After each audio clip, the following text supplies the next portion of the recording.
Let me talk my talk. Let me speak my piece. It's for all my dogs. Coming straight off the leash. She kill them all like the Reaper. I need a girl like Nika. She jumping out the gym on all them hoes. Shorty came straight out the bleachers. Hey, she the baddest. Hey, that girl too bad. Hey, she can't do with the combo. Cause shorty too lavish. Hey, that girl she the baddest. Hey, that girl too bad. Hey, look, she came straight with the combo.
Hey, you guys, welcome to From the DMV Live with Mika. I'm your host, Mika. I appreciate you for coming back and joining me this week. If you did not catch the show last week, please make sure you go back and look at the replay. I interviewed Sean Miles from Black Alley, from, I don't know, everywhere. He's worked with who knows who names it. I mean, you name it, you would qualify. I'm just saying. He's worked with Kenny G. He's worked with Raheem Devon. He's worked with all time Aaliyah. He's worked with let's see, Tweet, Maya, like everybody. So you definitely want to go back and check that out. He had a very interesting story, especially finding out that he was not originally interested in music. He was originally interested in basketball. So I think it's always interesting, to look back and listen to the stories of, people that have accomplished things or people that are evolving and how they evolved, just so that we can see, how things are working for everybody else and how we're all the same ultimately, right? So today, our Thankful Thursday thought is all about knowing your worth. Please know your worth, right? We're experiencing a lot of things right now. And unfortunately, some of us are dealing with, the federal working situation. So some of us have been laid off. Some of us are wondering if we're going to be laid off. Some of us have family and friends who have been laid off or affected by these situations that are going on currently. Some of us are just sitting around in fear because of all of the changes and transitions that we've seen going on over the last, few weeks now. And I really just want to, make sure that we're all giving positive energy to one another. And we are, of course, being aware of our worth. Now, before we go any further, let's give a shout out to our sponsor. This show is sponsored by the Fort Lauderdale Fiesta. If you are looking for further information, you can visit them on celebrityfiesta.com for further details on how to make your deposit. For those of you who are concerned about flying down at this point because of all of the, distractions that they've been putting in our faces about the plane issues and stuff, there is a bus going down, so you don't necessarily have to fly. There are, of course, people driving down as well, because different band members, different people with their sound equipment and stuff like that, different people are driving, so you don't necessarily have to fly. But if you are interested in going, make sure you visit the celebrityfiesta.com. It is a great time to be had, definitely. And we're going to have, this year there will be 3 bands. There was 3 bands last year as well. You will, and here's a little snippet just for you here. This is my little commercial. It's very brief. Details. See you Memorial Day weekend 2025. It's time to reserve your space for the 5th annual Fort Lauderdale Fiesta, featuring new impressions, wet band, and still familiar. Come visit us at thecelebrityfiesta.com for further details. See you Memorial Day weekend 2025. It's time to reserve your space. So make sure you check out celebrityfiesta.com so that you can reserve your space. Memorial Day weekend 2025. Again, it'll be new impressions, still familiar, and wet band. So you won't want to miss it, I'm sure. Now, back to we were talking about our Thankful Thursday thought. If you didn't get it, it's about knowing your worth. Hopefully we're all checking in and being aware of our worth more than ever right now, because unfortunately, while you're busy looking at the world around you and looking at all of the distractions, it's very easy to question, your purpose or what you should be doing or how you fit into the grand scheme of it all. But just remember that you are fearfully and wonderfully made, and there is a special place for you specifically, because nobody can be you better than you can, right? I'm just saying. Now, let's go into, for our show today, for those of you who don't know, I'm sure you probably do, but we are having the legendary Rocksteady coming in. He should be here in about 15 minutes, I believe, but we're just doing, a quick recap of things going on this week, the current events, the current state of our country. There's a lot happening. And then even, in the little, it's kind of salacious, but have you all heard about Karen Huger, like from Potomac, Maryland? I don't really do the housewives news too much, but this lady is 60-something years old, and she's been sentenced to 2 years in jail, 1 year suspended. But I'm saying, I don't think I'm nearly on her level, but it's of bouginess, but I don't think I could do 15 days in jail, let alone a year. How many of you all think you're equipped for jail at this age? I'm not talking about back when you were young and wild and, running free or whatever. I'm just asking. I'm not made like that. Call it what you want, but I'm not made for jail at all, by far. So that's happening in the world. We have, constant executive orders being signed left and right. We no longer have, Daniel said not at all, right, Daniel? I'm not ready for jail. It's like I talk a lot of trash in the right moment, but definitely not put me in behind bars or handcuff me. Well, yeah, depending. No handcuffing or anything like that. I like my freedom, And it's funny because a lot of us, are getting caught up in this whole situation with the current administration, and we're getting frustrated, but because of the fact that it's not the administration we chose, we're like, we're just going to forget about what's going on and kind of stick our heads in the sand. And I just want to remind us that, first off, 4 years is a long time and a lot of stuff can happen. But secondly, nobody ever gained their freedom by ignoring the chains that were on them. Have they? If you can tell me of somebody or an instance, I'm willing to open to hearing it. But I don't think anybody's ever gained their freedom by ignoring the chains. So let's be very aware. Let's be cognizant. We want to be positive, but we also want to be, aware. We want to, and yeah, I was just talking to my friend about that. I was just talking to Raynell about that. Somebody, give her a shout out to Raynell Spence. But we were just talking about the fact that, like, we're all sitting around and we all, we pray, and it's a great thing that we pray. We should. But the kicker is oftentimes we pray about things, but we forget that God gave us capabilities. Like, he don't just want to talk to you. He wants you to get out there and do something, because faith without works ultimately is dead. It's null. It's no point in you doing it, right? You're just sitting there thinking about things, making believe. That's not manifesting. So make sure you're doing your work. Make sure you're doing your work not only to increase the positivity, because of course, like I said, there are federal workers who are not only have been impacted as far as they've lost their jobs or they're scared about if they're going to lose their jobs, but there are other people who have family members who have lost their jobs, people who are not even in the federal government, people in private sector are losing their positions. And if you are one of those weirdos in the private sector that I'm not a federal worker either, let's be clear. So when I say weirdos, I mean this is just weird behavior. If you're out here cheering about the demise of somebody else or the downfall of somebody else, you really have a serious issue, honey. You have some serious things you need to consider discussing with like a professional. I'm just saying, this trickle down effect is going to hit us all, whether you want to be aware of it or not. Just know it's coming for all of us. And that could be as simple as a federal worker putting in an application at your job or at the place that you're applying at. And let's be clear, from an HR standpoint, okay? I have more than 2 decades of HR experience.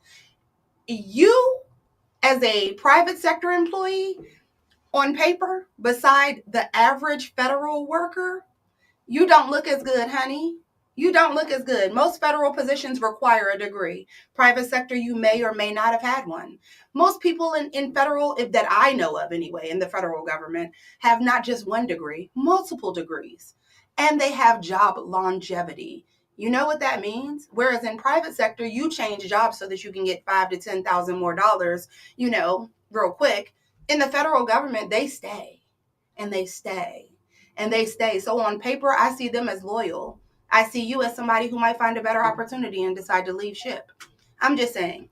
I don't want to get too far on that on my high horse or anything, but I just want everybody to stay cognizant. We're all connected, whether you like it or not, and whether it's this situation or the next, even if it's just the Gaza Strip becoming the Mar-a-Lago Strip. Everything that happens affects us all, and we are all connected. So make sure you're being a good person overall. Just saying. Now, on another note, with regard to current events in the area, I had a nice little get together on Tuesday at Fast Eddie's. And so I would like to give a special shout out to Positive Vibes Band, as well as Still Familiar. I think way more people know about Still Familiar's, crank level, or how they, get it going. But Positive Vibes, okay, it's some talented people out there in this band. And these 2 ladies on the front line, amazing. Vocals, killing it, okay? I'm just saying. If you haven't checked them out, make sure you do. Again, our episode from last week is up for replay. It's both on wearegogomusic.com as well as on my YouTube, which is Lavish Conversations. If you are unaware with my show, or unfamiliar with my show is all about, we don't talk about too much mess or whatever like that. I try to be productive. We try to have, lavish conversations, and lavish conversations are just that, conversations with inspiring people on why existing is not enough. It's too many people, or there are too many opportunities that we have to share our stories with people that we really don't take advantage of, And because you can't ever see yourself, unfortunately, we sometimes lose focus on how important and how special we really are. So stay focused. All right, we're going to take a quick little break here. And I'm going to give you, I want to show you a little bit. I was going to try to show you a snippet from last week's episode. So if you just bear with me 1 second, I'll see if I can get that going. So BRB.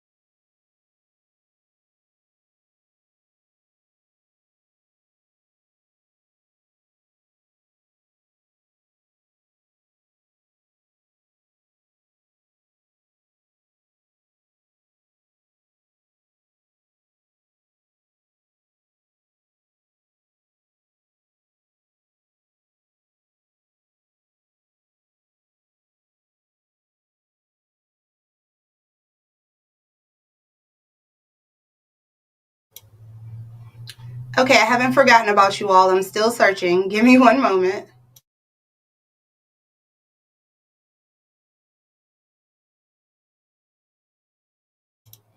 Let's give you some music for your wait instead.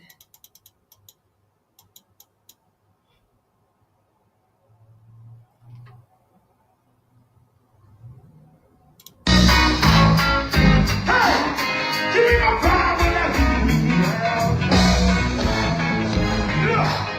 give me my power when I hey, Ron, give me my power when I you better come on with it, y'all. Hey, I get down with the ball. Hey, now I be the river and I do the damn thing. The best come alive and I do the damn thing. Hey, now I be the river and I do the damn thing. Let's go now, yeah.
All right, thank you for your patience. So, I'm going to share with you all some great behind the scenes footage now. I had the honor of going to the Capital One Arena. Have you all heard about the GoGo concert series? I'm sure you have, right? Right? Yes? Great things. So, I went to the GoGo concert series, and Junkyard was performing. So I had the honor of speaking to some of the gentlemen backstage. And here's a little bit of the footage just to share with you all.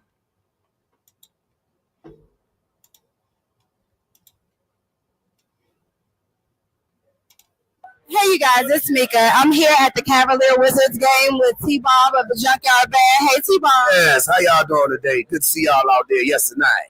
How you feeling? Cooling, man. I can't do it. I can't call it. I'm just in my zone right now. So, why do you think that go-go and sports go hand in hand?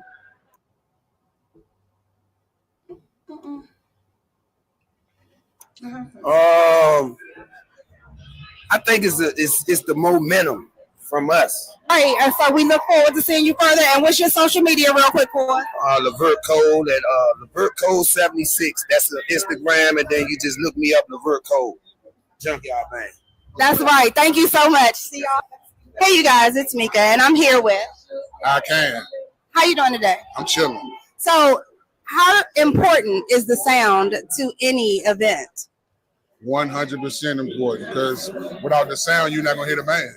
I'm just saying, right? Not the band, not this interview, not anything. So the sound is important, but my job is just to amplify the band. Mm-hmm. I don't do nothing but amplify what they play. No, you make it so that we can hear it. There you go.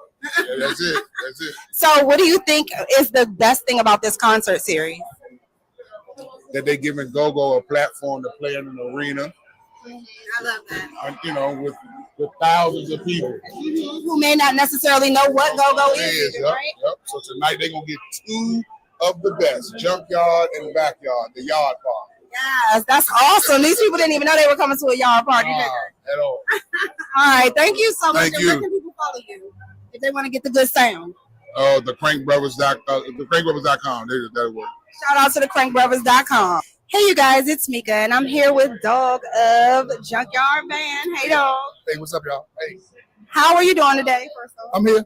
You know, just Well, we're happy you're here. Blessed and highly favored? of course. I've been running around here for some years now, so you know, I'm just blessed to still be here. That's right, that's right. So why do you think sports and go-go go hand in hand?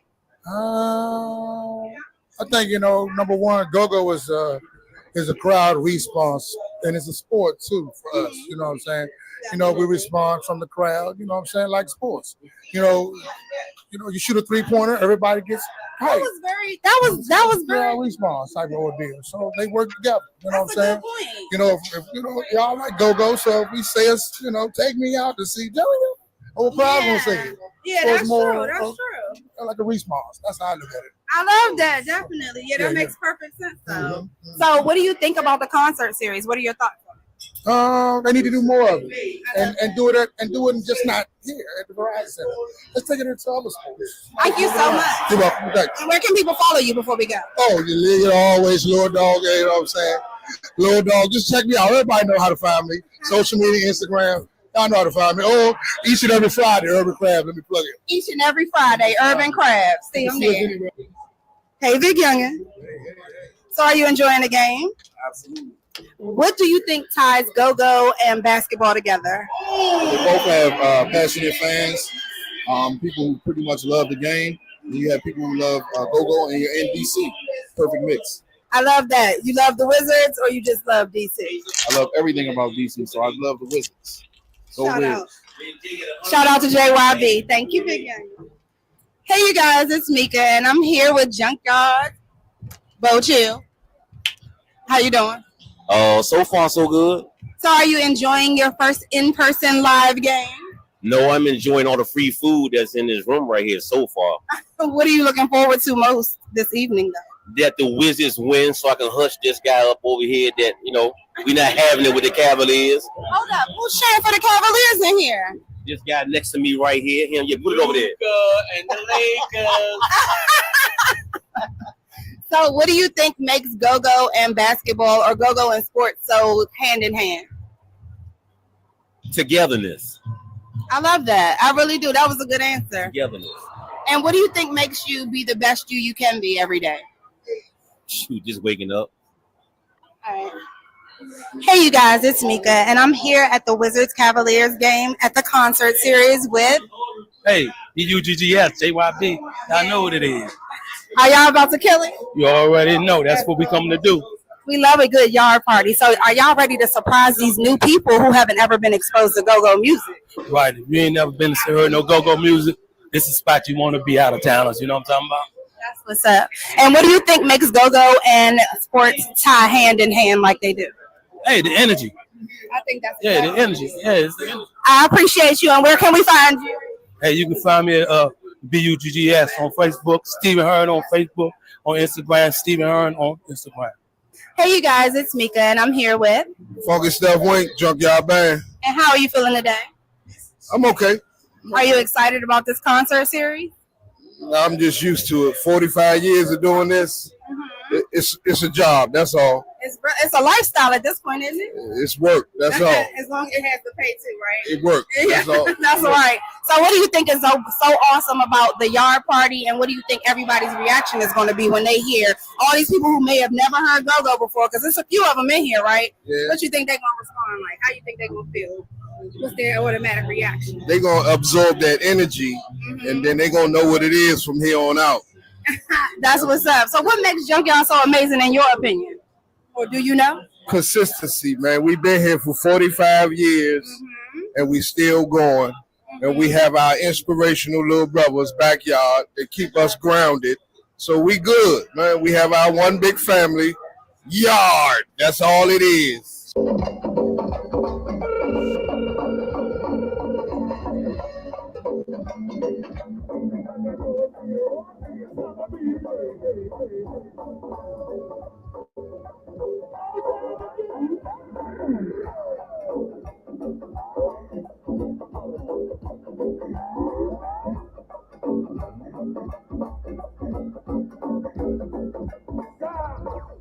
Yes, here we go. We always got a nice shit, a nice battle coming, man. Y'all talking about yeah, that's right now. But wait a minute. Woo-hoo! Right now. Come on. Hey, you.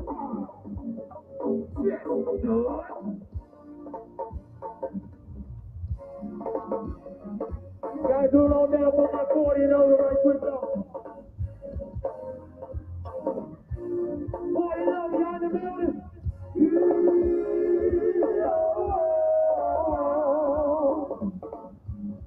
Take you back, son. For the home, for the 40 and over. Back to the capital city.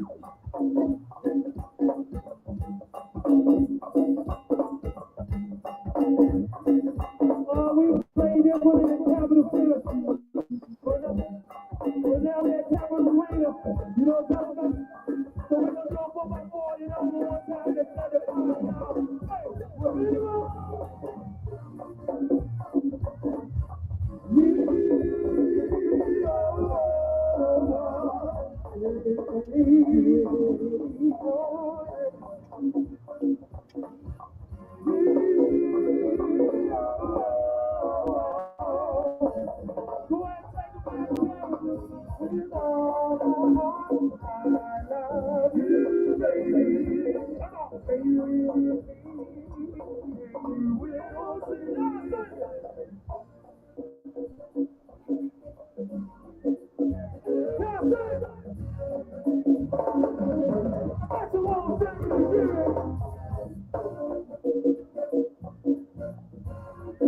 We love y'all back, y'all. One more time. We love you so much, guys. Clap it on all. One time. Real good. Take me back.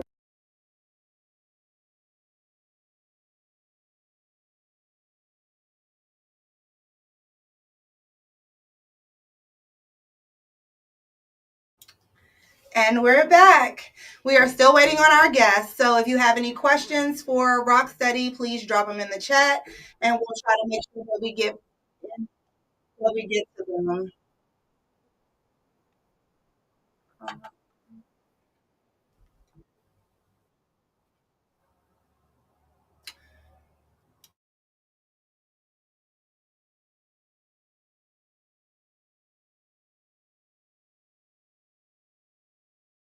Oh, I had myself open in more than one window. I think I was messing up the sound there.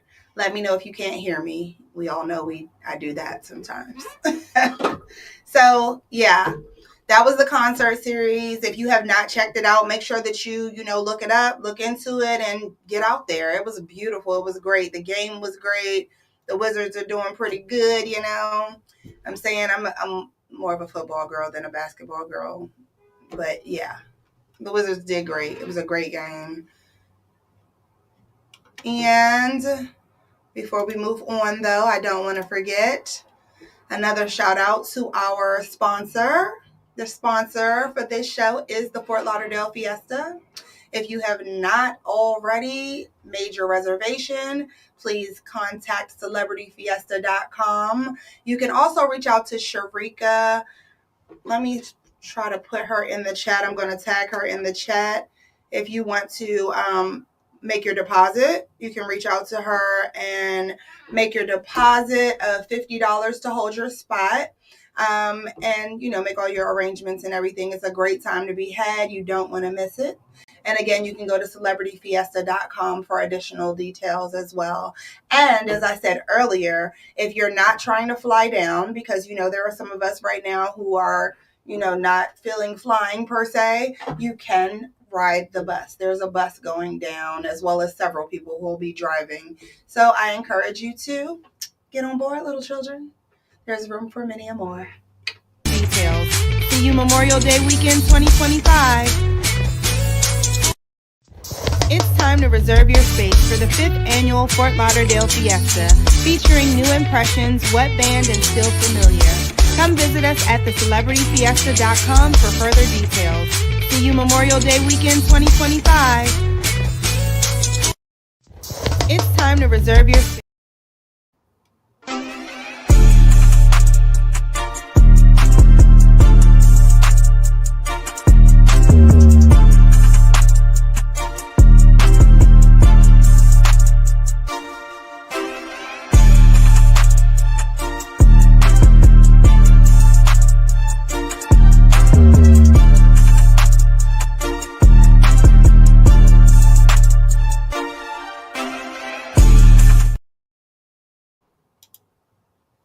Again, check out thecelebrityfiesta.com for further details. There's a time to be had for all.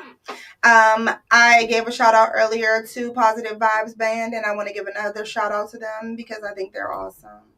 And I was very impressed on Tuesday by what I heard from the front line there. Not to mention they give their all. They up there shaking and twerking and dropping and popping and all types of stuff. Notes could be taken, ladies. I'm just saying. Now, I don't know what's up with this mic. I'm trying to fix it. We're still waiting for Rocksteady. But I think I'm going to go ahead and tap into our interview from last week with Smiles for all those of you who didn't get to catch any of that, because it really was a great conversation. And if you don't get a moment, or if you haven't gotten a moment, please go back and check it out. It was really good. While I pull that up, I'll give you some more behind the scenes, or not behind the scenes, but some more of a little shot of the, adult prom. If you were unable to make it, that was amazing also. But if you were unable to make it, you don't want to miss the next one, certainly. Hey, give me my power when I give me my power when I Hey, brother, give me my power when I You better come on with it, y'all. Hey, I get down with the ball. Hey, now I'll be the river man and do the damn thing. The man come on loud and do the damn thing. Hey, now I'll be the river man and do the damn thing. Let's go down, hey.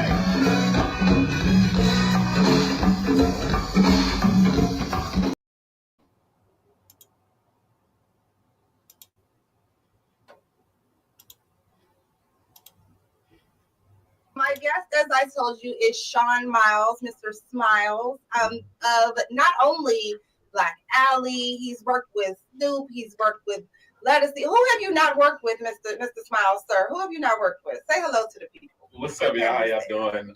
Smiles from Washington, D.C. I was born in Southeast. I live in the DMV. Yeah, I'm excited to be here. Shout out to the DMV, of course.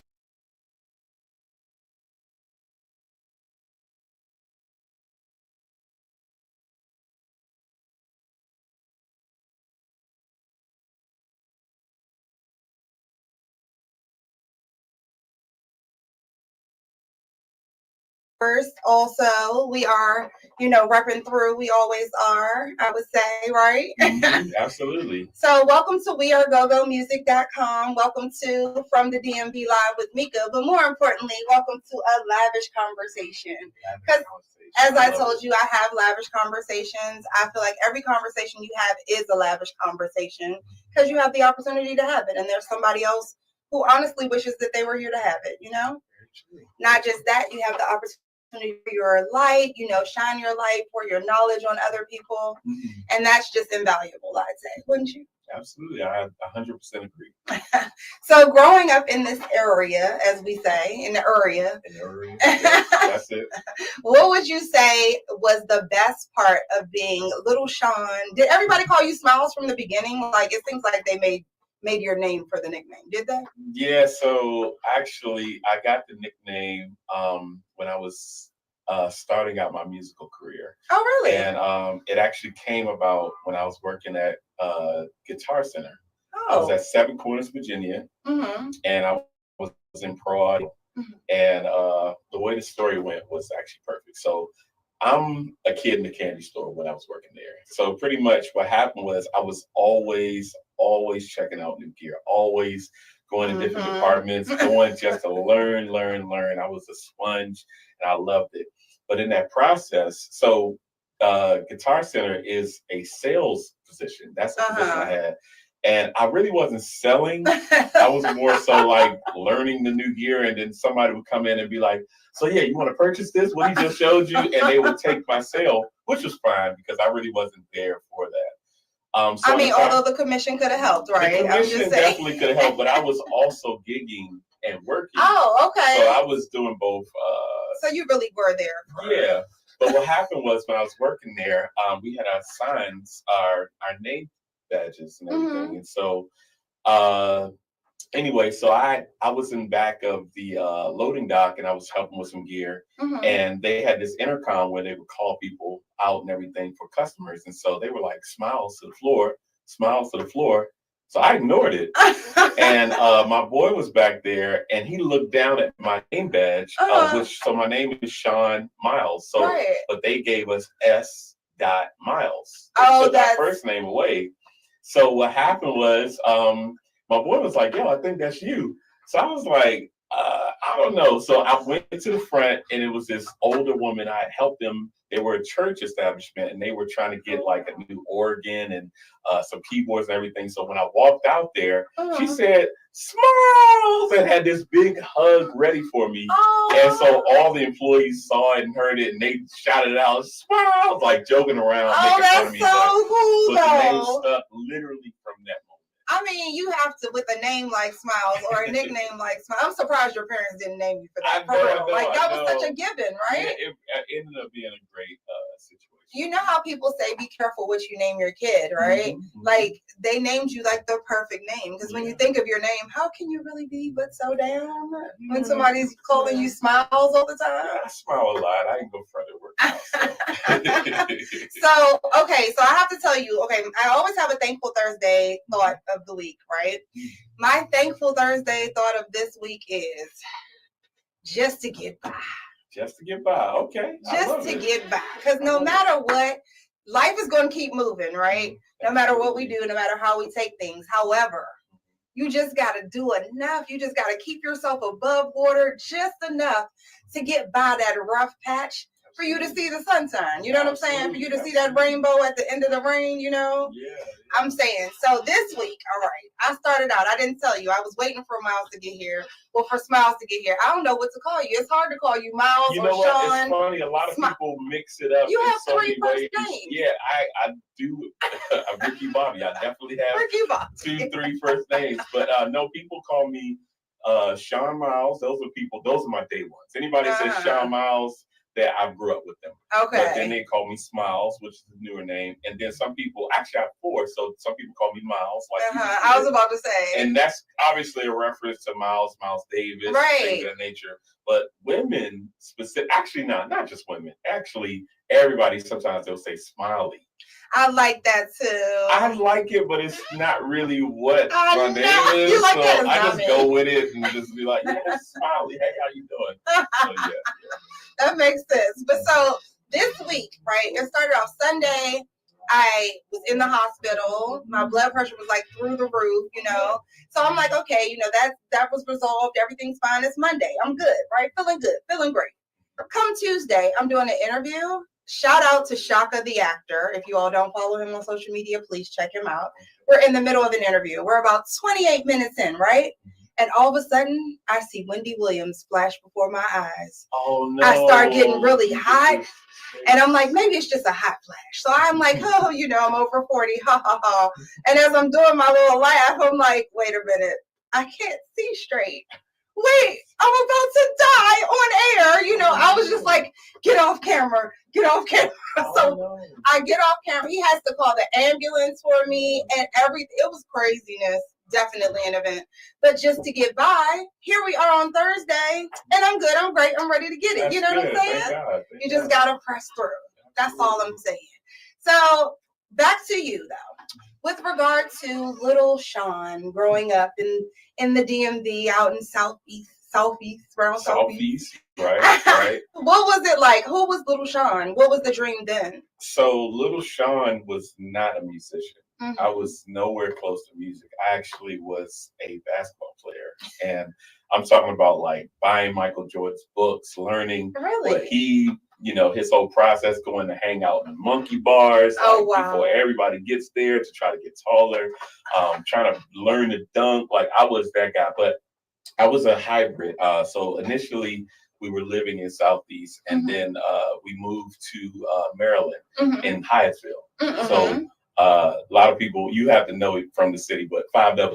So pretty much I grew up around there. And pretty much from there, I was actually just like, I had friends that was just more in sports. And how I actually started doing music, and I was just on the phone with my brother. A lot of people don't know this, but this story goes how I actually really got into music. First instrument I played was trumpet. And so what happened was I had a friend that was sneaking us in his house to, play video games and eat cereal and, doing the young boy thing. But he was definitely afraid of his mother. His mother used to wear his tail. Him and his brother. Shout out to Bobby and Dwayne. I don't know. I haven't talked to them in over 20 years, but anyway. So we were hanging at their crib. And my friend Bobby, well, I'm sorry. It was, which one is it? Is it Bobby or Dwayne? It was Bobby. So Bobby had like a temper. And he used to take this old beat up trumpet. I'm talking about, had all these things, and it pretty much had some. I don't want to censor it, but it's like, Oh, we're uncensored. We're uncensored. Okay. Yes. So I'm talking about like dried up blood. Like, he used to goodness. take this thing and try. Like he would fight a lot. Right. Okay. And pretty much he used to use it to, to fight. If he was getting Wait, so he played the trumpet and he beat you down with the trumpet? No. So he actually used this trumpet as a weapon. Oh, period. It was only a weapon. And he kept it and everything in his house. And I used to always try to stop him from fighting. And me and my brother, we are pacifists by nature or whatever. And so we would try to get him to stop. So one time we were in his house, we playing video games, eating cereal and joking. And he got word his mom was on his way home. And he was trying to definitely get us out of the house quickly. And I said, cool, I'm going to get out. But look, I want to learn how to play trumpet. Oh, really? I want to take this trumpet. And he was like, nah, you're not taking this. You know what I do with this. Right. Like, I'm not leaving unless you give me this trumpet. And he was, like I said, definitely afraid of his mother. So he gave it to us. Crazy. Gave it to me and my brother. And I took it home, cleaned it up. And my mom bought me a mouthpiece for it. And I think by that time I was maybe in the 3rd or 4th grade. And I took it to school and joined like the concert band. Wait, so you just taught yourself though? Like basically, that's what basically happened, right? I didn't teach myself. I went to school and expressed to them that I wanted to be a part of the band and everything. And so from there, cool. I tapped into the music space. But what made you suddenly say, I want to play your weapon? It was literally me trying to stop him from fighting. So you were like, I'm going to just take it home. I asked him to I said, I'm not going to leave until I can take this home, with me. And I kept it, and I wish to God I still had it because this thing would be gold to me right now. But of course, you're young and impressionable, and obviously that was all beat up. And when I saw that the school would give me a newer trumpet, that trumpet just got discarded. So, we all do that and look back like, should have kept it. You didn't know what greatness you were about to achieve, did you? Had no idea. It was the start of me actually being in music. Now, so technically, my mom was the one who really got me into music, and I didn't want to be. She had a piano lessons. Oh, singing at church. So church came in a little later. It was no. Technically, it was at church first. We were in a group. Church youth choir called Rice, and they were at Baptist Church on what is that? Rhode Island Avenue. Okay. Yep. So what is that? That's north. East. Yeah, Northeast. Yes. So they started you off. So she started you off singing with them. Yeah, and we didn't like it. Are you I did a not singer? like it. I am not a singer. Let me get close to this mic and say I am not a singer.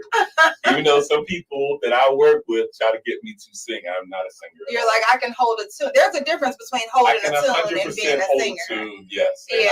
I've been in some situations where I've had to sing. So yeah.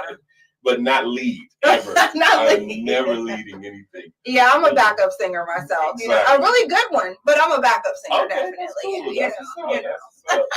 Yeah, but no, I started off singing, and my mom never had us in the Joe Jackson space. Yeah, but she had me, my brother, and my sister try to get us to sing like "Oh Happy Day," and we sang. You know, we could hold a tune. We were good. That's pretty cool. But my mom would try to get us to sing when company came over. Of course. And how did that go? We hated it. We hated it every time. I mean, it was never fun. It was never fun. But the worst of that was, shout out to my friend Tynette Daniels. She's a singer as well, out of the DMV. We were going to Thomas Stone Elementary School. Shout out to Thomas Stone. My daughter graduated from there. Oh, nice. Okay. So we were in honors course. And we got selected. At the time, we were the only two Black people the school was Black, but we got selected to sing in honors course, just me and Tynette, to go into this larger choir. Oh. And it was mainly like white folks there, and it was only me and Tynette. I had a high voice back then. So it was kind of special. That's pretty dope. Yeah. But I hated it. I absolutely hated it. I wanted to play basketball, and I was cool with trumpet, but I really just wanted to play basketball. I think that speaks a lot to even my Thankful Thursday thought of the day, just to get by, right? Because even in that moment, had you not had these opportunities, think about what wouldn't have formulated. You know, you didn't even know what was brewing, but all the little ingredients for this recipe were just coming together. I had no clue. That's crazy. Like, it reminds me of all the times that I had speaking, they were opportunities, but they felt like obligations when I was growing up. Like, I would get shoved to the front to speak. And all those times I got forced to speak now make it so that I just feel comfortable speaking. And that's what I do. Shout out to you, because I struggled. This interview alone was going to be nerve-wracking for me. Why? You're doing great. Thank you. And you have such a great story. You have such a great disposition anyway. I don't know if everybody knows that, since you're, not on the front line. You don't necessarily grab the mic and stuff, but you definitely have a great disposition, great I appreciate vibe to you. Your vibration is always high from what I've seen, even when you're sick. Oh my God. Yes, that's right. Yeah, you came to the studio and I was, oh man, yes. It was, I was not doing well. But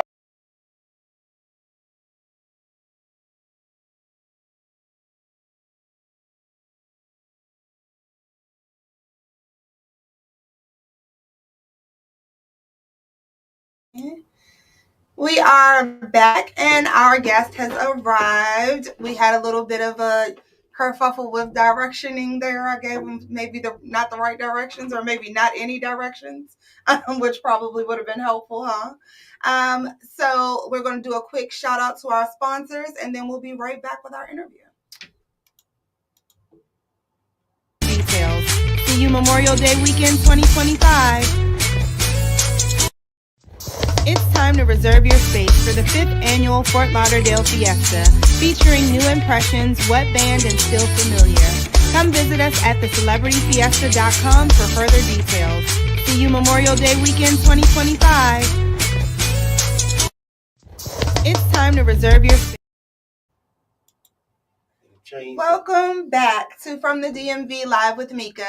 As you are aware, my special guest in studio today is none other than the legendary Rocksteady. Now, this gentleman, first off, started off his musical career all the way back at the age of 10. I think that in itself speaks volumes for his talent, his purpose, his capabilities. But then he evolved that career. So we're just going to tap in. I'm not going to talk too much. I'm going to let him tell you his story. So welcome to From the DMV Live with Mika, sir. How you doing, Miss Mika? I'm good. It's very lovely to meet you. Glad to be here. Thank you for coming. Thank you so much. So you are originally, of course, from the DC area, Yes. right? What part of DC are you from? Okay. So I grew up in Clay Terrace, northeast, and then we moved up to northwest. So right in between all that. So northwest, I'm gonna say northwest because that's where I spent most of your time. Yeah. 14th and Urban. Okay, shout out to 14th and Urban Street, definitely. So tell me, what was it like being before you were Rocksteady? Because we all have heard of Rocksteady. We know who Rocksteady is. But who was Little Ricky growing up around, DC, running around the streets before you picked up an instrument and started playing? I want to say this shy kid that was, I don't know, just driven. Just a little shy kid. Because, we all came from poverty. We all came poor. It was like 8 of us. Single mom. Yeah. No dads around.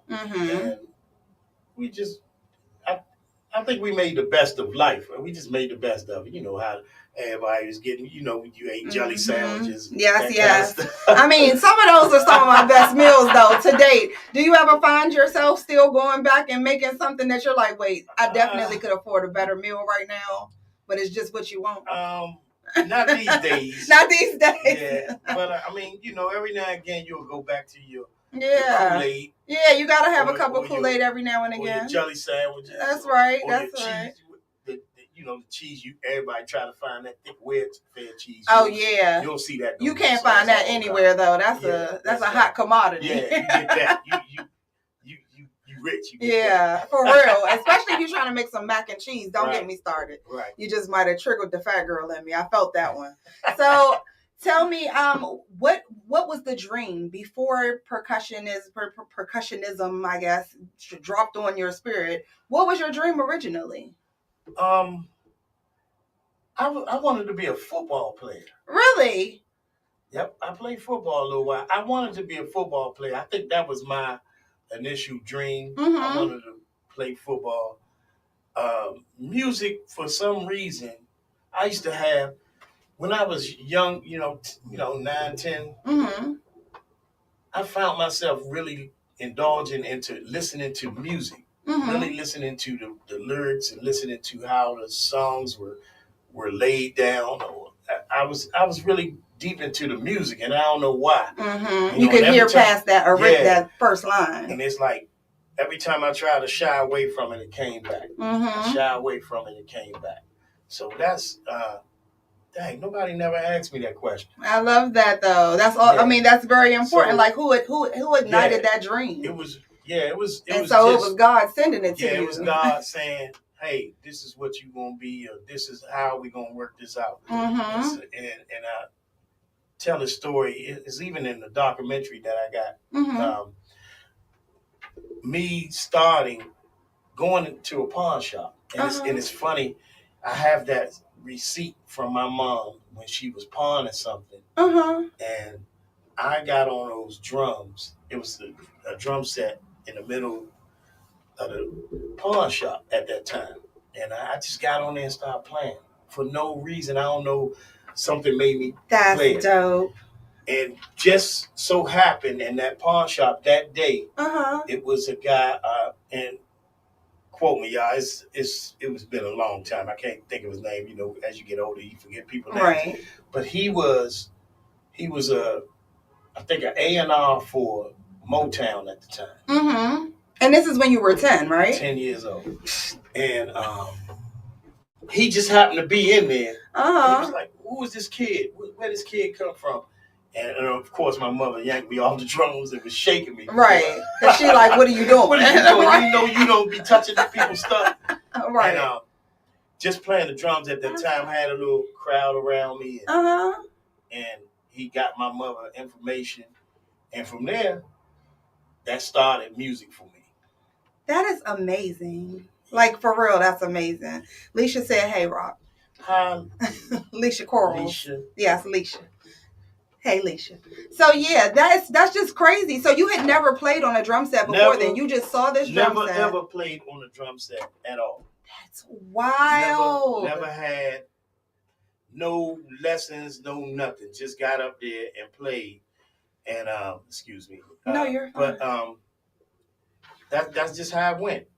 It Yes, went just that's like awesome. that. You can share the live on your page if you want. Yeah, Facebook. I wanna put it on here real fast. Just go to Sorry, We Are GoGo guys. Music and share it, so we can have one conversation together. Yeah. But so that's so crazy. I think it's so interesting because everybody I talk to, I try to ask, who message in the music. What's message in the music, Leisha?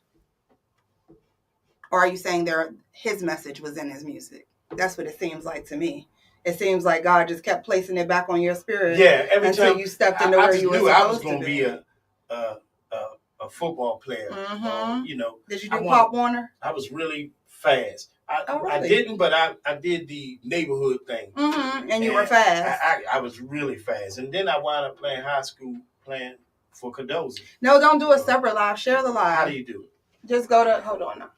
One moment, you guys. Okay, Hey, so wait, while we're talking about that, phones. Tell us when your mom finally reached out to the guy, what happened? Because I think that's amazing that she also followed up and wasn't like, we're not doing that. Yeah, when I think he called her and he reached out to her and said that he wanted to take me to do it. The initial thing was to have me play the drums on people's records. And said that he wanted to take me. Yeah. So play the drums on other people's records? Other people's records, just to, or sound or whatever they were doing back then. They were recording the beats. So he was just recording. Initially, it was recording the beats. And then I met the Holland brothers. I shared it. Go ahead. Then you met the Holland brothers. And the Holland brothers are on Motown or were on Motown. Yes. They, at that particular time, they had a band. Mm-hmm. And they were doing what we called the Chitlin circuit. Mm-hmm. So, I couldn't go at 10. Right. So they waited. I was like maybe 15 when I first started going. Maybe 15. You know, a lot of people don't know this about you, right? They don't. Yeah, that's crazy though, right? Yeah. Like that's crazy work that people don't realize that like at 10 years old, you were discovered by Motown. Right. And then you went on to play with Motown. Went on to play. Yep. And then back, the Harlem Brothers at the time were producers for Motown. So they were doing a whole lot of songs. And at that time, you had to use live instrumentation. And that's what. Yeah, it wasn't all this synthetic stuff. That the MPCs. People that could sing could sing. Right? So, and you had to have stamina as well, right? To get through these shows. Like things weren't. The first thing was, this is what people don't know about. Like at 15, 14, I had a tutor that had to go with me as I went with the group. Oh, to do school, okay. And we played as they call it, Chitlin circuit down south. But ironically, it was a lot of strip clubs that we played in. Okay. So can you imagine me? Yeah. Looking. Man, right. It's crazy. Right. So. So what was road life like for a 15-year-old? Like the first time you got on the road? Well, I think at that point, you got to understand, they were probably in their 20s. Right. And I was a kid, so they didn't treat me as such. Yeah. So. Because they were kind of kids too. My diet was candy, so that's why I don't like candy too much these days. They got it off my the diet, because you know, they wasn't there to babysit. I guess they were just. So I was this quiet kid that just all I worried about was performing, and I sit back or I stay on the bus or that thing. At that young age, I was just worried like, dang, they don't even care about me. They going to McDonald's, I ain't getting nothing. Right. So exactly. But I think that's crazy. That had to be kind of rough though at the same time. And so you know my show, or you may not know, my show is Lavish Conversations, right? I have conversations with inspiring people on why existing is not enough. Right. Now, for you, perfect example, you know, we're in this situation. For you as a 15-year-old child, I'm sure like this just came to me. You don't feel like there's anything as special as it is. I'm sure it didn't feel as special as it was to you at that time being in it, right? But so as you're in that, I know that there were times when rough moments happened.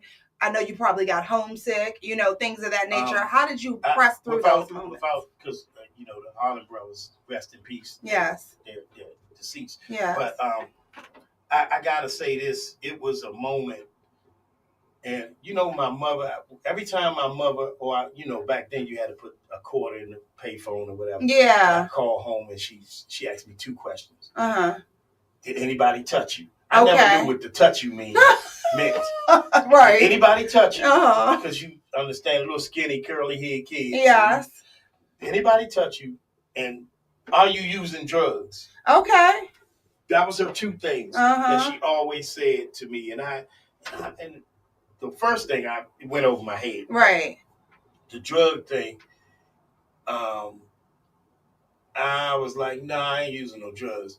But some of the band members were actually using the heroin. Right, of course. I mean, well, not of course, but understandably. And to this day, why I'm so afraid of needles. But and I got to tell this story. Yeah. I remember sitting in the room, in the dressing room, and with one of the guys, and he said to me, it seemed like he changed. He had the drugs, and it's like he changed to like a devil. Oh, And he looked at me and said, man, don't you ever use drugs. Don't you ever use this, you know, I don't know if I curse. Yeah, you can. But he was like, excuse me, especially in this one. To curse. But he was like, man, don't you ever use this shit ever. Yeah. And I cried. I think I cried that whole day because it seemed like he changed into a whole nother being. Right. And I was like, man, that ain't it for me. I had never used a drug, drink, smoked, never tried nothing. All because of that experience. All because of that experience. That's my first drink. Now, you know, occasionally on the weekends I might have a drink or something. Right. My first drink, you know how I was like 38 years old. Really? Wow, that is something else. Like, you know, you would never imagine, but that also speaks to how God was working in your life all the way through, right or wrong. Because how easy would it have been for you to try, you know, whatever everybody else was doing? My mom's always had this stigma. You need an education. You need to do this. You need to do that. You don't need to be in the music.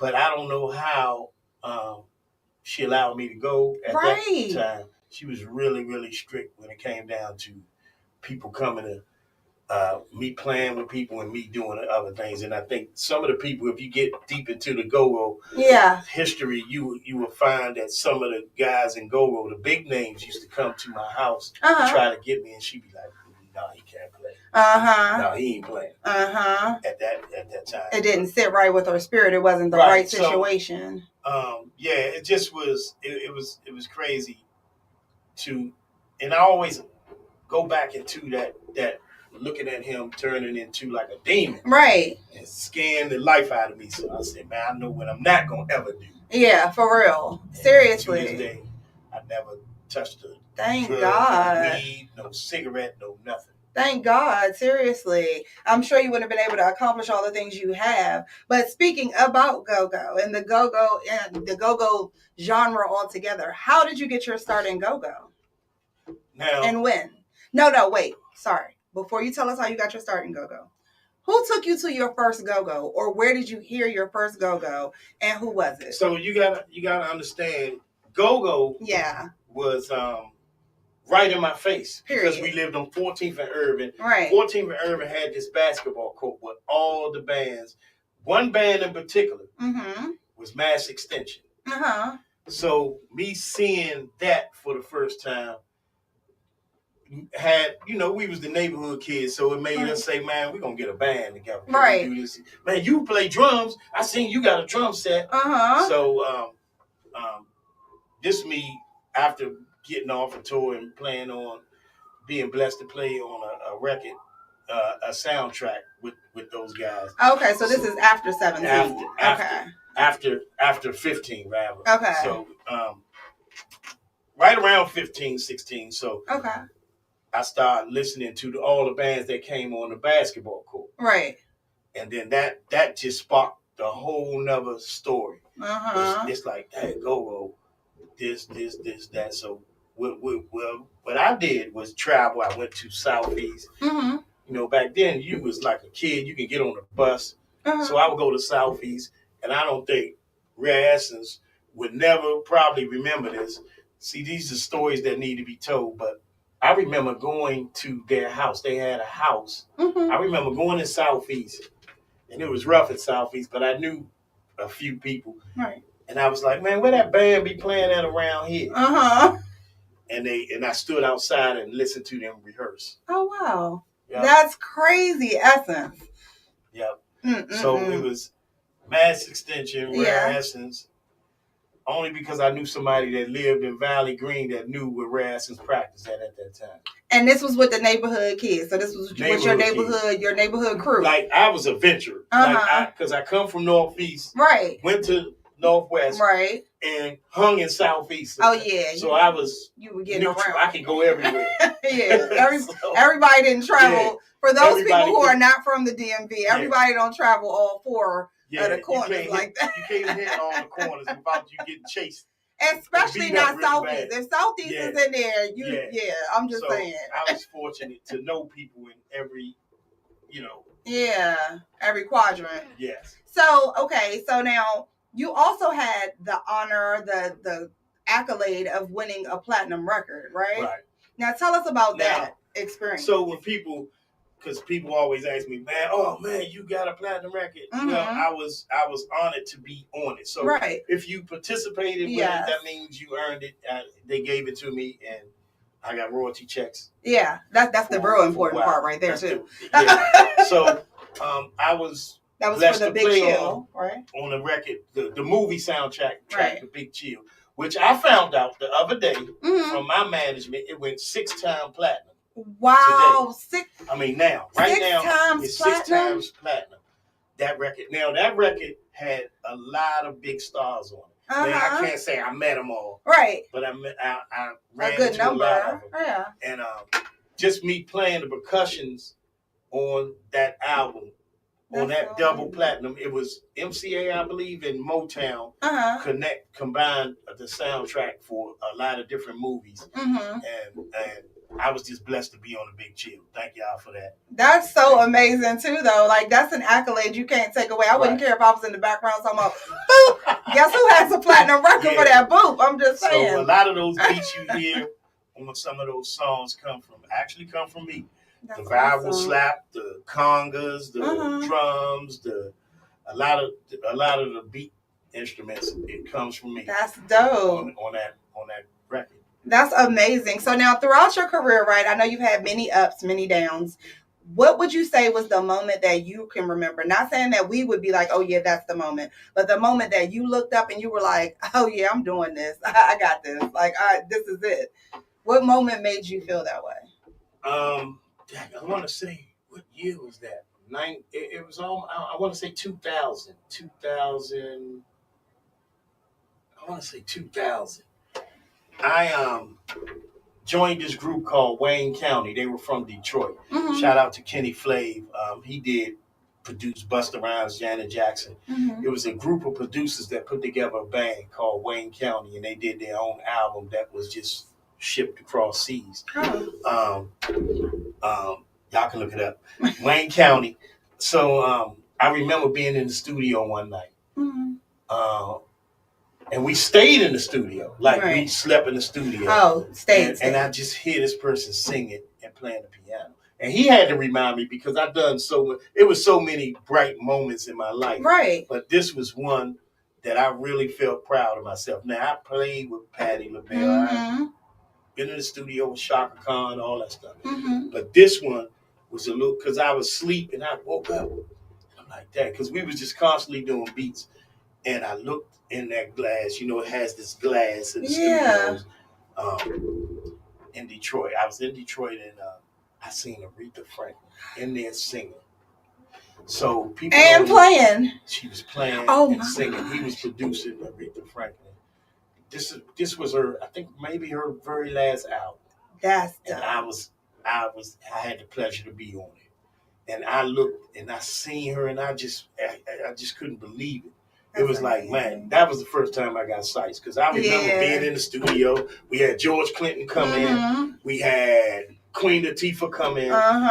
It was a lot of people coming in. But that was the moment that and he had to remind me because it was so surreal to me that it just went out my brain. But when he because you woke up out of your sleep, I'm sure that added to it. No, reminded me one day. He said, "Man, you don't remember?" I said, "Man, I remember, man. I was just stuck." That's wild. And then sometime after that, she passed away. That is wow. So that's amazing. Crazy. Yeah, that's amazing. That's exactly what I meant. Because, like, you know, I might say George Clinton. That had to be it. Somebody else. Now, my mother would say Patty. Ain't nothing topping Patty unless she was there for the second coming. You know. But yeah, that's amazing. Waking up out of your sleep to such a surreal moment. Yeah, and not only because my memory, you know, so it's just remembering her telling us, man, you can be this or you can do this, and just giving us the jewels, just telling us how she got where she was. And nothing in life is nobody's going to be fair to you. Nothing in life is free. Yes. And she was just saying little things that stuck with me, and those was a couple of things that stuck with me really when she said it. And I never could figure out some of the things that I was doing to try to change the go-go scene as far as me playing. Right. Because I never called myself a legend. I figured if you live in right. You're still working on it. Yeah, so and I'm still growing. So it's like always. For me, it was surreal for her.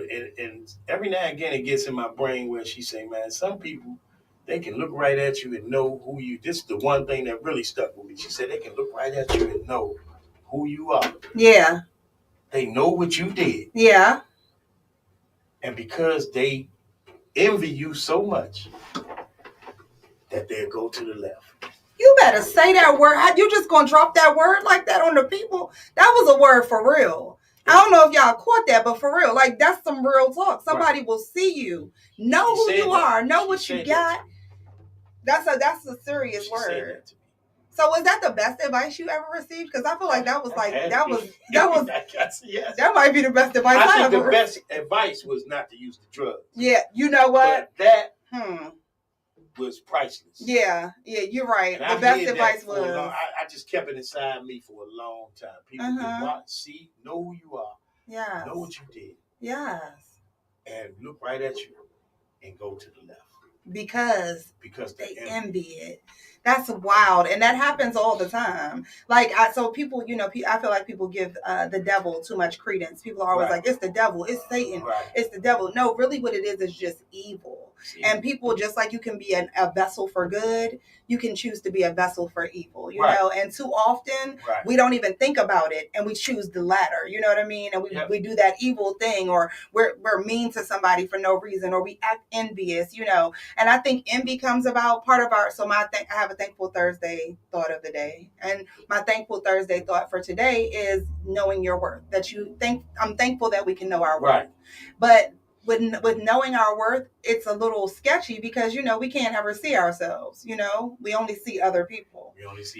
So it's really easy to compare yourself to, you know what I mean? Think that you're supposed to be what they are or have what they have when you're not them. So you know what I'm saying? It's not meant to be like that. So, okay. Now, the premise for this show, as I told you, conversations with inspiring people. But I created this whole thing because my son passed away. And I wrote a book called Thank God I Didn't Kill Myself. A guide from self-care to self-love. When I say kill myself, I don't just mean like literally. I mean literally or figuratively, even just cutting out your light. You know what I mean? Right. And with you having such a vast career, I'm sure there's many times where you just got tired and you're like, I've done a lot. You know what I'm saying? So how do you constantly keep moving forward? Right now you have the Rock Steady project, like you're ever evolving. How do you keep going? Well, this is a true story here. The Rocksteady project, me keep going. Like I had, like I called him my brother. We had Sweatband together. It was me and Slick Rick. And when COVID came, you know, and everybody was just passing away, and he passed away. So for me, rest in peace. For me, I think I was done. I was done. I actually shut the band down and was like, man, I'm done. I mean, after a while, I was done. So for me, I was just getting ready to try to be go into my normal, just be a normal person and just try to get off of social media.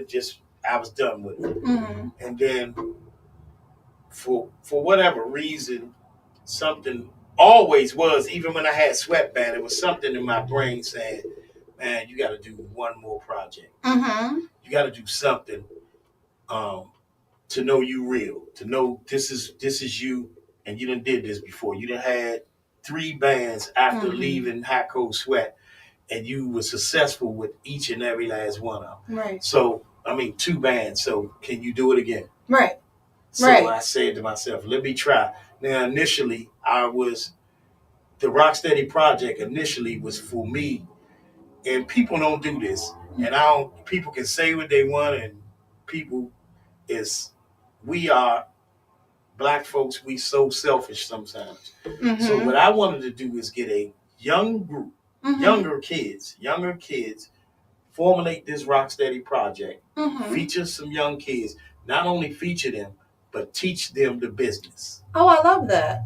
Teach them how to carry on. Right. And then that followed. I was going to do it for 1 year, 2020, was 2021, and 2022, I was going to just bow out and let them carry on.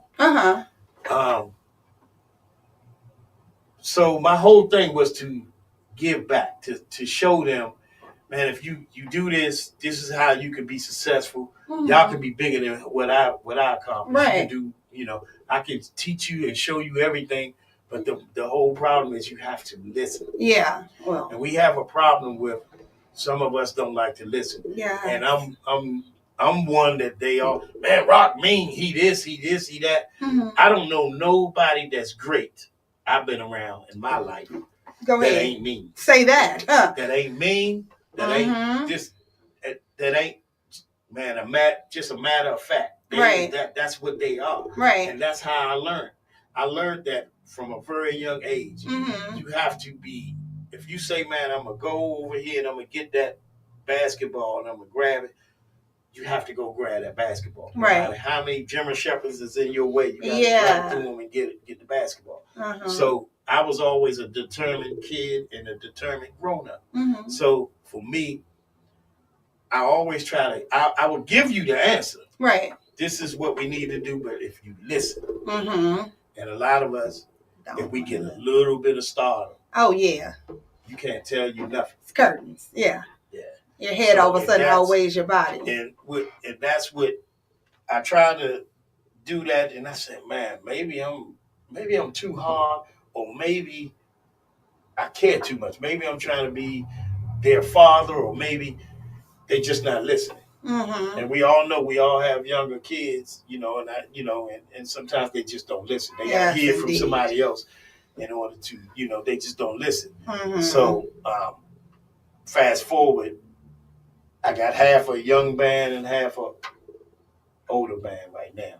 And it's challenging, to people think to start a band. It's good to be in a band. Right. You get your paycheck, you get money. To start a band, is crazy, and it takes a lot of money. Right. Yeah, definitely, and patience. Right. It destroys lives. It destroys relationships because something has to be sacrificed. Always. And I think I'm a great father. I think I'm, a great husband, whatever. But things have to be sacrificed. Yeah. And I've learned that over the years, and you always learn it. So when you get into relationships and stuff like that, you gotta really, I don't know how to balance it. Right. But you only gonna go this way and be successful. Right. Or you gonna go this way and not be successful. Right. You're gonna be successful in something, but if you're trying to be successful in your dream, it's a lot of sacrifice. Definitely. And unfortunately, your kids is involved, and your spouse or your significant other, whatever. Those closest to you. Yeah, they're involved. Yeah. And anybody can say, man, I made $1 million. I got money. Let's do this. Let's do that. But money don't take the place of time. being there. Yeah, that time and that presence. But you need that time to make who you are. Yeah. To define who you are, to be successful. And I'm always like I like to finish the line. Like I like to start. Yeah. And I like to have a finish. Right. And that's just how I go about my whole entire life. But see, you know, I'd like to challenge you. So you said that you're mean, but it's not really being mean. You realize that, right? It's just being stringent in what your boundaries are and your requirements, your standards. You know what I mean? And the second, unfortunately, a lot of people are faced with your standards or your boundaries. You're mean. Yeah. You know what I'm saying? Like, think about it. Think about when your kid asks for something and you're like, no. As soon as you say no, you're mean. Right. Even though it might be, I don't know, that extra piece of candy that's going to send them into diabetic shock, you know? Right. And people don't understand the passion. Some people has passion on 1,000. Yeah. Some people just have it. Some people are, man, I'm just here to get the money. Some people are, man, I'm here to get the best that I can possibly get out of it. Yes. You know, it's funny. I was just talking about before you came, the fact that, you know, we're dealing with this whole, you know, federal situation and, you know, the federal workers losing their jobs, not knowing if they're going to lose their jobs, all these other things, right? And how people we want so much and we have faith in God, which is great. You should have faith. You should definitely have faith in God. But God wants you to do something. Faith without works is dead. So if you want to be a star, that's not enough. If you have talent and you want to be a star, that's still not enough. No. You know what I mean? You have to do something with it, right? And so that comes into the practice and the dedication, right? And all of those late nights. Yeah. So is it being correctable. Yeah. So that's the one thing I've always gave back. No matter what. I've always gave back, even if it's just knowledge. Right. I've always gave back and always told people, hey man, if you do it this way, that might work for you. Right. There's several people that's in go-go in this genre of music that's successful because they listen a little bit. Right. Right. Of my knowledge or what I've told. You know, so I have no secrets. I really appreciate you even pouring back into the younger generation because I think that that's one of the main reasons why go-go is not evolving as quickly as it could be because people are not, you know, pouring. We pour over here, but we might not pour back. We forget that pour back portion. Well, it used to be, we gave back.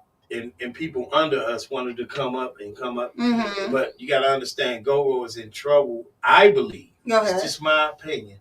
Now because the people that were 20 and 19 and 17 are 40 now. So they're not young no more. So it's that, you know, so we have to really get back into getting our kids because I got a 15-year-old. He loves go-go, he can play it. Right. But he have no interest in it. Yes. It's not his thing. Yeah. So we got to get back into that was everybody's dream back then. Right. I think it's partially too because, you know, when you were, just like you just said, when you were a kid, go-go was just right there. You didn't choose go-go. Go-go chose you. You know what I mean? Right. And I feel like that was my upbringing as well. Like when I think about, that's why I asked that question, what was your first go-go? Because my first go-go was not in a building. Right. I was just outside. You know what I mean? So I didn't have a choice, but like, oh, what's that? Yeah, exactly. And I think that it should be way more prevalent for our kids and our kids' kids. Like my daughter's 15 also. She loves Billie Eilish. Right. You know what I'm saying? Never a go-go song. Right. You know? So there's something wrong there. Yeah, because that disconnect. We're in just the DMV and it's supposed to be the music of Washington, D.C. So it's a disconnect. It's a real long gap. Yeah. It's a big gap. Yeah. So now you got 15-year-olds, then you got to understand 11-year-olds coming right behind the 15-year-olds. So you got to understand how do we close that gap again? Exactly. And the only way we're going to close that gap is unity within the go-go community, which that doesn't exist. Right. Everybody can tell you, man, we together. It's bullshit. Right. If we don't like the crabs in a barrel syndrome, though, why do we all keep acting like crabs? Why don't we just everybody's silent I'm the only person that one of the only people that's speaking out on some of this crap that's going on. People stealing money from our community. That doesn't work. People is, and what I mean by that is people that don't do their research, and they know who they are. They don't do their research, and they claim to be, man, I'm a go-goologist. I think that a lot of people claim that go-goologist, title, where the only person I've ever seen display that to me that I can definitely say might be a go-goologist if I was giving out a term would be Jill.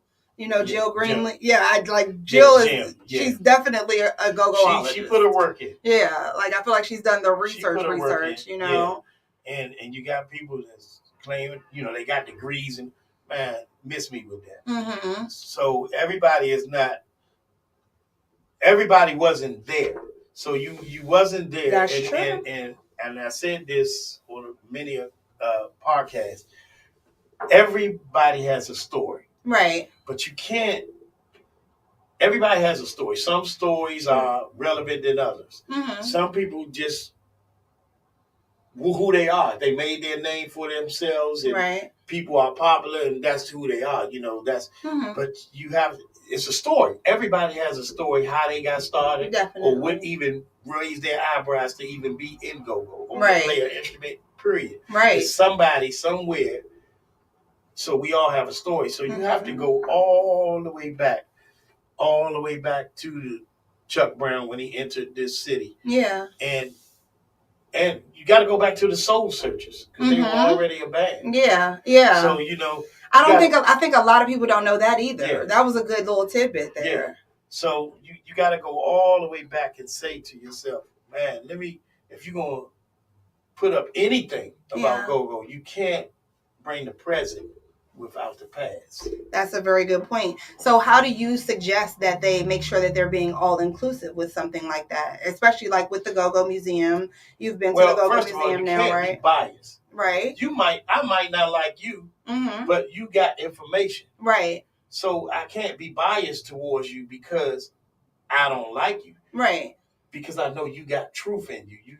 You know something about this genre of music. So you have to go back and you have to do your research for real. And you have to get all elements of, because it's just more than the big three or whatever they call it, the big three bands or whatever. It's more than that. Yeah. Because after the big three or the big four bands, you had, it gave birth to a lot of good bands that came out that taught a lot of bands under them. Right. So would a better effort be? So there's for those of you who haven't visited the space yet, it's a really small space, so you can only put so much in there without it looking like a hoarder's home. But what if they did like installations? Is that do you know if that's the plan? Again, the plan should have been. Go-go is so big; it's been millions and millions of dollars generated off of go-go. Let's keep it real. Yeah. That space is way too small for somebody's trying to put together a museum. If we really got together and said, man, this is what we need. This is the sound of go-go. That to me is a smack in the face. Now, I do know that I don't know if it was that they were trying to move so quickly for the opening, but I do know that they're planning to open in the building that's right beside there. It's a 4-story building. That's where they're supposed to be. Ultimately. Again. Have you heard about that? No. Okay. But again, you can't put together something because you're trying to count for what's been, the money's been missing. That's just what's happening. So, and don't quote me. That's just my opinion. Thoughts, right. That's just my opinion. Right. And I got the right to speak this opinion because I'm a face in go-go. Whether you like it or not, whether you want to believe it, whether you hate it or not, numbers don't lie. Why do you think that there is so much animosity and competition? Because everybody, I'm a guy that's fair, and I like to be fair, and I gotta tell this story why I think it's animosity because sometimes it's just the way you look. Yeah. Sometimes it's just, hey, he won't go away. or or she won't go away. Sometimes it's just, I want this person to be not who they are, you know. Right. So it's a number of things that people would like and dislike of you, you know, that will make this, and it's and a lot of it is money.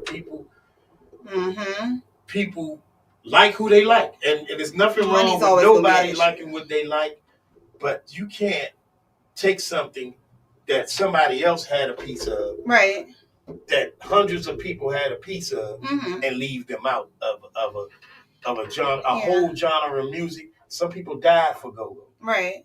Right. Some people are homeless. Some people need mental health. Some people need housing and go-go.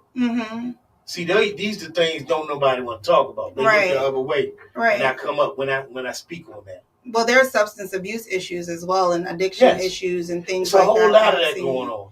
So definitely. Why we didn't take, instead of saying, okay, let's hold back on this museum, we need a building. We need a big building, because it's a lot to talk about. Right. It's a lot of people that need to be honored in this thing. Yeah. So let's hold up on that, but let's make sure these guys got mental health. Let's make sure go-go players have health care. That's a very good thing to have. I mean, very necessary, I'd say. It's been times that I make money from my band, and I've seen people that's in go-go that I looked up to, right? And I gave them my whole purse. So this ain't nothing that I go on Facebook and be like, man, hey, man, see what I did? Yeah. I don't have to say what I've done. Right. People know what I've done. Because that's not the purpose. That ain't me. For the accolade. Yeah. I don't do it for that.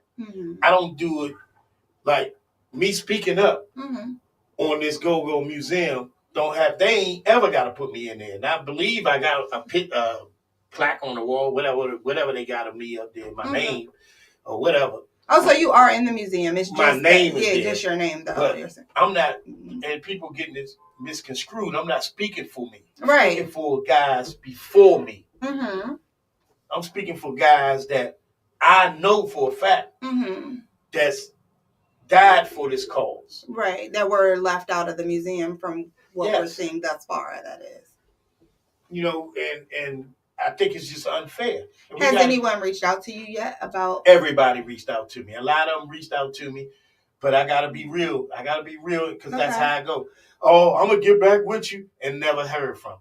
Oh, let's do this way, Rob. I got the key. I can let you in, man. What's your ideas? And never got back to me. Yeah, that doesn't. So, and then people ask me, man, did you reach out? I reached out in the beginning. So I'm done reaching out. Yeah. Now I'm doing this. Yeah. Now I'm exposing what need to be exposed. Right. Now I'm going to form a coalition. I'm going to show you how it's done. I'm going to form a go-go coalition where it's all the younger bands, whoever want to participate, because some people ain't going to want to participate because they're already getting paid. Off of certain entities. So and I don't knock nobody money. Right. I don't knock how nobody do nothing. But I got the right to speak up on the go-go community. Right. So now with your evolution through go-go, tell me how you've seen go-go evolve to get to where we are now. Like, how do you think we got to this point? Well, I think monetary wise, go-go is better. Yes. Monetary wise, go-go is better. So, but it came from the go-go from yesteryears. The go-go from yesteryears was all original. See, people don't understand. They were all original. People was making. You could have 20 bands, and you knew each one of those bands once they played 2 minutes of their thing. Not now. You can't do that now. Now everybody sounds the same. We're playing cover tunes, which that made it easy. It's go-go is, to me, is easy. We all got to follow that tune now because our people that spend their money, they want to hear cover tunes now for whatever reason. But it shouldn't be all cover tunes. You know what I'm saying? Like, just like when you go see even back then, you might have had one cover tune in a go-go song, maybe one or two. Yeah. Did you know go-go people used to break it down and play a slow song? When people dance slow drag, which a lot of younger people don't even know what slow drag is. I don't think I've ever heard a slow go-go song in Yes. person. Now that I think about it. Back then, we used to Really? break it down, and people would actually play a slow. The bands would actually play a slow song, And y'all would get to it right before they took a break. Really? That's dope. I mean, so for me, those and that would things, be an original. Where it wasn't Generally. original, but some of us had original songs that were slow, and I say that to say so. Go-go was, if Go-go was played like it was played back then, now it would be hard to stop. Yeah. Because I definitely agree with that. I play with different artists, and I always ask, man, why y'all don't like Go-go? What do they say? First, and this is the truth, and I gotta speak the truth. Yeah, please. So the first thing they say is, man, when I look at Go-go, all I see a bunch of niggas on stage drinking, and a bunch of old niggas. This is what they say. Like a Lil Wayne performance. Go-go got the best musicians in the world. Yes. I don't think people that go to the Go-Go realize who our musicians really are, you know? The best musicians in the world. Yeah. We got the best musicians in the world. The problem is, and it's because of the Go-Go's from yesteryear, the Go-Go players, we didn't teach uniformity. We had uniforms now back then. We had steps back then. Yeah. We had everybody was groomed properly back then. Everybody, now it's like everybody can't be cool. Mm-hmm. Yeah. It's just what it is. But everybody wants to be. So we had different steps to Go-Go back then. Right. That made you stars. People like me that survived all these years, that's still here, that people it's a household name. Yeah. So wait, rewind to that, right? Survival. Now the Go-Go used to not just be music. It's nowhere near the other elements that we had attached to it. It was a show, right? It was really a show. And it was not just the showmanship on stage, but then you were like at an event, right? Because then you also had people's temperaments and everything. It could be volatile. I've heard of bands being shot, having people shooting at the stage while you're performing and things of that nature. So you had to survive through a very tumultuous time frame in our music genre to get to where we are now. How did you get through all that? Especially, I know your mom's voice was ringing in your head when every time she had said no about you going. I think back then we had to be creative. And when I say that was by me coming from where I came from, I knew you had to do something to stay relevant. Always. You had to come up with something, and you had to come up with something that's going to make people remember you. Yes. And I used to always tell Congo players that were younger than me that always asked, man, teach me how to play, or show me this. Yeah, I'm going to show you this, but you got to come up with your own identity. Because your own identity is going to carry you until you die. Right. You can't be whatever you did, whatever you do to create your own identity, it's going to carry you. And nothing. I've seen Dynamite Congo players now. Right. To this day and age, it's a lot of good Congo players. The problem is their name. And when I say that is, their name don't ring out as much as the Congo players back then. Yeah. Because all the Congo players back then was different than the original. And everybody had their own way of doing things. Their signature. Everybody had their signature. Not saying that they don't have it today. Right. They do. But for some reason, it lost I'm just speaking on Congo players. Yeah. It lost the star power. It lost it. It lost the star power. Singers back then was probably the last on the totem pole. That is true. So it was drummers, Congo players, and lead talkers. Yeah, you're right. The singers were extra. The singers was extra. Yeah. It wasn't, the horn players were more popular than singers. Because go-go was go-go music. Go-go was. It wasn't so much go-go lyrical. Yeah, it wasn't. Yeah, it wasn't. That call and response, that's what you're about to say. Response. Yeah, that's what really sends it. I mean, I think signifies what go-go is. Yeah. And I think we kind of got away from that because you can still have that because go-go is still fresh around the world. Yeah, seriously. A lot of people don't know what go-go is. So Black Alley, I was just talking last week. I had Smiles from Black Alley on here, and he was talking about how they, perform for the troops, like they're overseas and everywhere else. And I'm just like, I don't know that we're all really aware of that. We're still having that debate about how do you get go-go music out of the area? How do you get it around the world? It's going. We're going. We're just trickling, it seems like. Right. Whereas we should be going like a full-force faucet. It's an every man for himself. Everybody has instead of saying, okay, man, let's put together a real go-go tour. Right. Let's get some investors to come up with a go-go tour. Let's do... because it's got to be presented in a way where, where it has to turn into a complete show. Right, yeah. And it has to be maybe commentated. Maybe somebody saying, hey, man, this is what we used to do in the 80s. This is how go-go was. This is how go-go was in the 90s. This is how go-go was in the 2000s. This is how go-go was in the 70s. And this is how go-go is today. That's kind of tight. The evolution of go-go. Evolution of go-go. And somebody gonna take the idea. You know they are. Do it. Go ahead. Do it. But I'm not bad. That is how, because people want to be explained. They gotta see it. Yeah. They gotta see it. To really get to it. Us, we so cool in DC. We are, oh man, that shit too corny. Cool. That shit this, that's that, that's this, that's that. We're too cool. That's a detriment. I'm sorry. Too much coolness is a detriment. I ain't never seen a cool dude made millions of dollars. Right. Everybody I knew that was a Bama got paid. Yeah. All them sit back and I'm gonna be cool.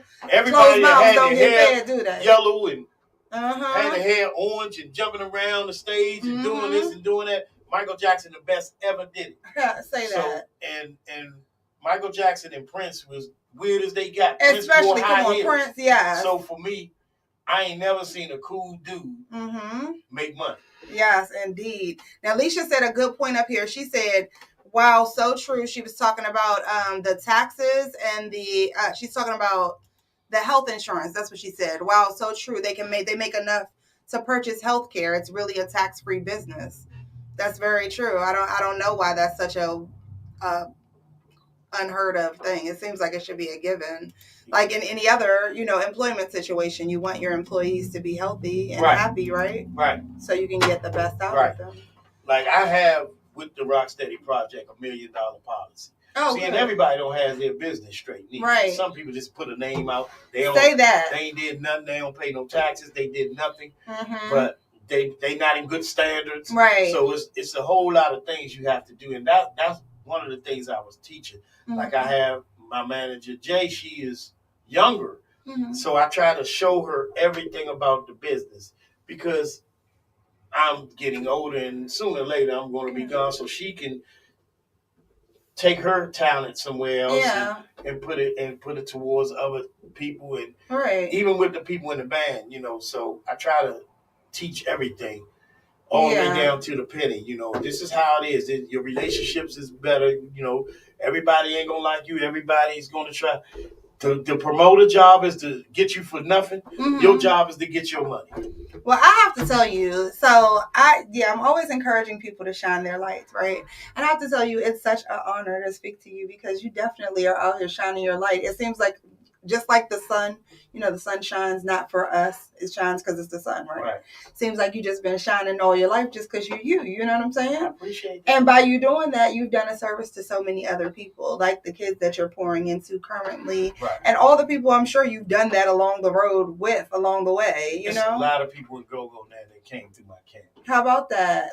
Yeah. You want to give us some of your star students? Who are some of your favorites in GoGo right now that came up behind you? I love Backyard. Shout out to Backyard. So Backyard definitely. is like my favorite band. Definitely. I love Backyard. And for one reason, I remember looking at G in my back. My mother's house used to be called the Famous Basement.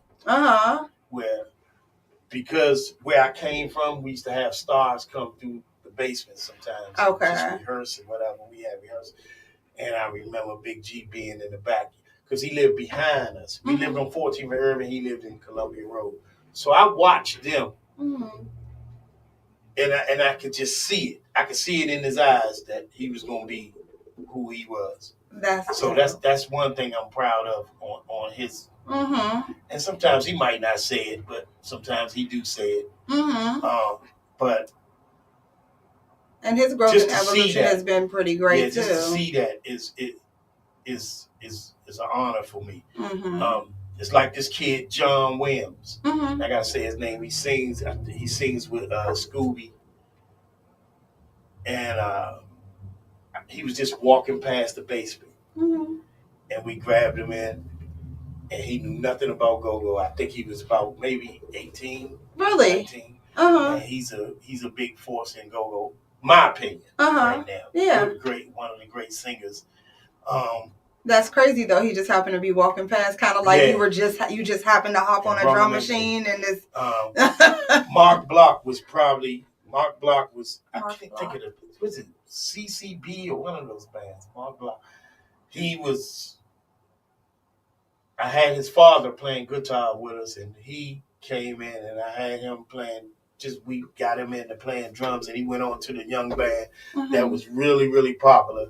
It was it UCB or one of those CBs. One of the so yes. But it's a lot of proud bands to see how good he came from us to go there.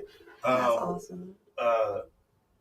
We call him Slugs. His name is Marcus, but I call him Slugs. He's another drummer that came from our camp. Man, I can go on and on. It sounds like some greatness, though. Definitely growing up. That they really, really flourish. Man, who else? There's so many people that I can name that been in that basement. Well, that's dope, definitely. And we should give a shout out to your mama. I'm just saying, because she definitely, your mother. Murray Rowland created a legacy, wouldn't you say? That basement, yeah. Wouldn't you say? I mean, not even just the basement, the trip to the pawn shop. Like she just was on it. Right.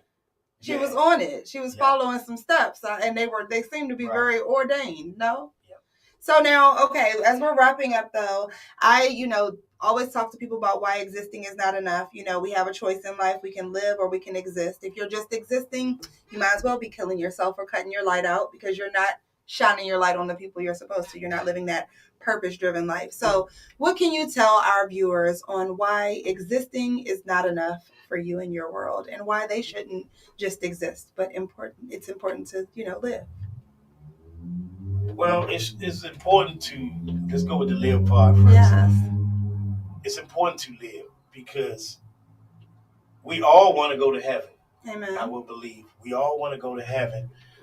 It's important to live as long as you're on this planet and you're breathing this air. I think you should be happy with yourself and have no regrets on whatever you've done in the past or whatever. It should be never no regrets, and everything should be happy. You should always be happy with the choices you made.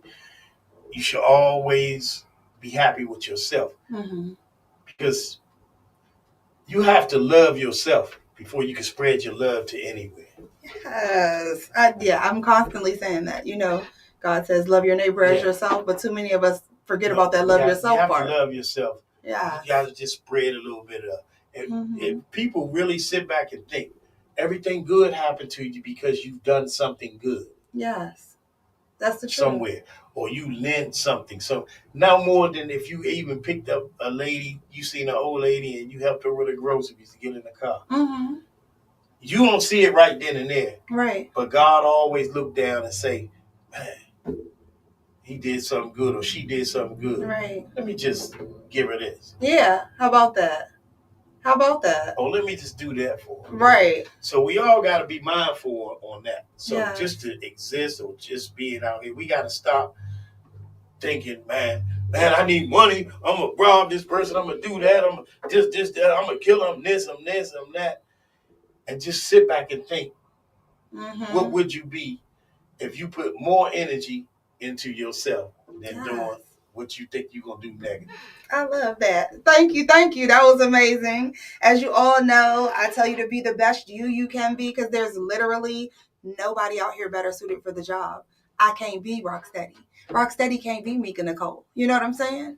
We just have to be the best us that we can be, because that's what we were made to do, you know? So thank you all for tuning in. Make sure you watch the replay. If you didn't catch everything, make sure you go back and check out last week's interview as well. And where can everybody follow you for updates on not only the Rocksteady project, but you yourself and what you have going on? Social media, of course, Rocksteady Project. You can find me at Rocksteady Ricky Brown Project or Rocksteady Rock_Steady Project on IG. I'm all over the social media platform. Y'all can find me. I'm always talking and saying something. And where can we watch or check out the Rocksteady Project? Where can we find you all? Come see you, find you online, all that good stuff. Online, you can Rocksteady Project, which the music. We always passing the shows on, and you can hear some of the music. Yeah. Or you can, we're everywhere, so y'all can come and check us out. If you've never seen the Rocksteady Project, you are for a treat. I can tell you that. We're a bit different than the rest of the go-go bands, in my opinion. Mm-hmm. So if you want to come and see a show, feel free to come, check us out. To get in touch with us, you can also go on the Rocksteady Project page. And the numbers are available for booking and all, etc. I got to shout out to some of the bands. Definitely. I've been participated in this crossover, the Pump Blenders, Hot Cold Sweat Band, and of course the Rocksteady Project, Chuck and the Boys. I done did it so Chuck much, and the man. Boys. Y'all just, it's a whole thing, And I'm quite sure she got some literature on the rocks on my life. So definitely, yes. Thank y'all for having me. I appreciate you. You have to come back out again so we can have more time, because we didn't get all our time this time. So I didn't get to get all into your business, just almost into your business. Yeah. But I think we have covered some great stuff. I appreciate you sharing so many new stories with me, sharing some of your story with my audience, because I just can't believe that we didn't know so many things about you. Like, I didn't know some of this stuff. Right. I didn't know that you had a platinum record at 17. A lot of people didn't know that. Even people I was speaking to prior to the show, Right. Or that you have been like a drummer since 10. Yeah. That's crazy work. And just go back and listen to it if you didn't catch it all. I'm just saying. But all right, I'll see you all next Thursday. We'll be talking to 20 Bello, who is the creator of Bello Burn. If you don't know about it, go get you a bottle. And as I said, you can catch the replay from last week as well as this week on wearegogomusic.com or on my YouTube, which is Lavish Conversations. And we will see you all soon. Oh, also, if you have not already purchased my book, feel free to check it out. It's on Amazon. I know we're boycotting them, so it's on Barnes & Noble also. Mm-hmm. Thank God I didn't kill myself. A guide from self-care to self-love. And even if you don't get the book, make sure you're out here loving yourself, boo. Not just caring for yourself. So don't just get your nails done, your hair done, everything did. Make sure you're checking in on your spirit. Make sure you're eating right, fortifying yourself. You know what I'm saying? And being aware of what's going on around you. Remember, again, nobody ever got their freedom by ignoring their chains. I'm just saying. Talk to you soon. Thank you.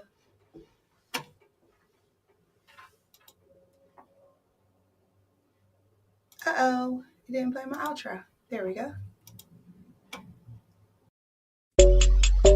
Hey, look. Let me talk my talk. Let me speak my piece. It's for all my dogs. Coming straight off the leash. She kill them all like the Reaper. I need a girl like Nika. She jumping out the gym on all them hoes. Shorty came straight out the bleachers. Hey, she the baddest. Hey, that girl too bad. Hey, she came through with the combo.